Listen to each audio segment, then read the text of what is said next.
रहीम अस्सलाम वालेकुम। Welcome to Arshi Khan kitchen. Arshi Khan की किचन में आज हम आपके साथ शेयर करेंगे आलू बुखारे और इमली की चटनी, जो कि बहुत टेस्टी है, बहुत हेल्दी है और बारबेक्यू के लिए तो बहुत ही ज़रूरी है और बहुत ज़बरदस्त टेस्ट आता है सब चीज़ों के साथ। आप चिप्स के साथ इसे यूज़ करें, फिंगर चिप्स के साथ, तो बहुत से जितने भी बारबेक्यू के आइटम्स हैं उनमें बहुत ज़बरदस्त लगती है।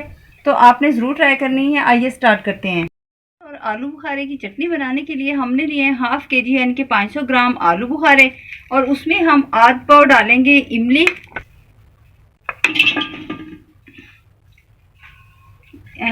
500 ग्राम आलू बुखारे, आधा पाव इमली है, यानी कि 125 ग्राम इमली है। और हम इसमें 1 कप शामिल कर रहे हैं फिलहाल पानी का।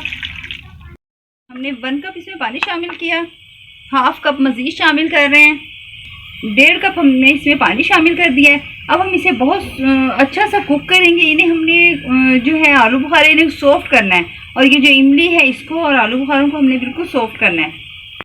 तो पानी डालकर हमने इसे पका लिया था। अब ये इसका छिलका जो है, ये जो ऊपर की स्किन है, ये इजीली उतर रही है। अब हम इसमें मज़ीद पानी शामिल करते हैं।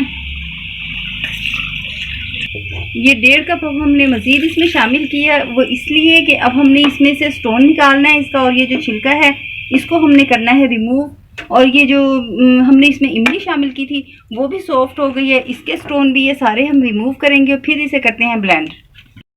ये देखिए स्किन उतरने के बाद ये इस तरह से हो जाएगा। तो हमने इसको अब इसके अंदर जो स्टोन है वो निकालना है। अगर इजीली आपसे बहुत सॉफ्ट आपने पका लिया तो हाथ से मसल कर निकाल दें, वरना छुरी से काट कर निकाल दें। बुखारे का गूदा है, इसी पर हमने जो ये इमली जिसमें इसे हमने पकाया है इमली के साथ, तो ये जो इमली है ये भी सॉफ्ट हो गई है। अब हम इसको जो है, ये देखिए ये जो इमली है इसमें छिलका भी शामिल है, जो आलू बुखारे से हमने उतारा है वो सिर्फ इसलिए कि उसको हम ये सारी चीज़ें जो हैं छलनी पर मसल कर निकालेंगे, तो ये जो इसके छिलके का कलर है वो बहुत अच्छा सा हमारी चटनी को कलर देगा।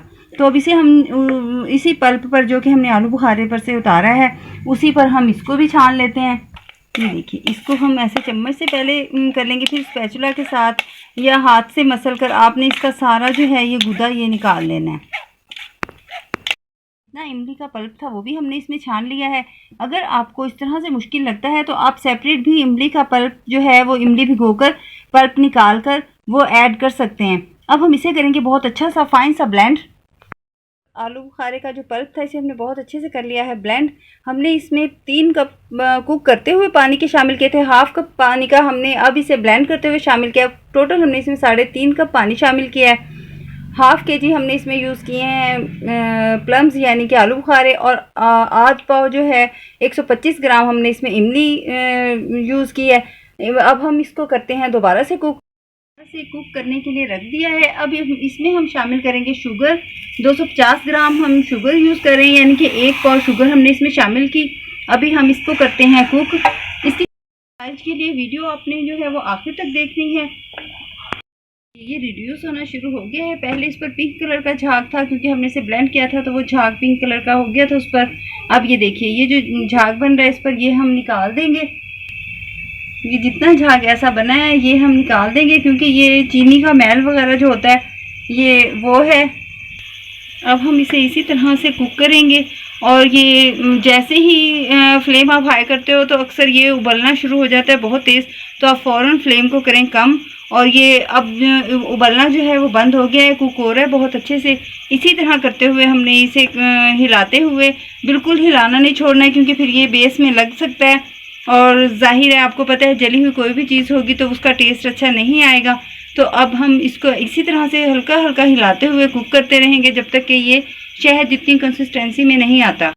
पकाने के बाद देखिए इतनी थिकनेस इसकी आ गई है। अब ये रेडी है, और इसमें हमने कोई फूड कलर शामिल नहीं किया। इसके अपने ही जो आलू बुखारे के छिलके थे हमने इसीलिए उनको बीच में इसके कुक करके, आलू बुखारों को छिलकों के साथ कुक करके बाद में छलनी से छान कर निकाला था, कि उनका कलर जो है वो इसमें शामिल हो जाता है, फिर हमें फूड कलर डालने की ज़रूरत नहीं होती। ये इसका अपना नेचुरल कलर है। तो अब हम इसे रिमूव करते हैं फ्लेम से। आप इसे जार या किसी भी एयर टाइट डब्बे में डालकर फ्रिज में रखें। फ्रीज़र में भी बहुत बेहतरीन रहती है और बहुत लंबे अरसे तक चलती है। जब आपको ज़रूरत हो आप फ्रीज़र से निकाल लें, और बाकी जो है वो उसी तरह से रख दें, तो बहुत लंबे अरसे तक चलती है। ये देखिए माशाल्लाह कितनी ज़बरदस्त इसकी कंसिस्टेंसी है और इतनी ज़बरदस्त ये चटनी है, बारबेक्यू के साथ बहुत ज़बरदस्त लगेगी। आपने ज़रूर ट्राई करनी है। इंशाल्लाह ताला हम नेक्स्ट बेहतरीन रेसिपी के साथ हाज़िर होंगे। इजाज़त दीजिए, अल्लाह हाफ़िज़।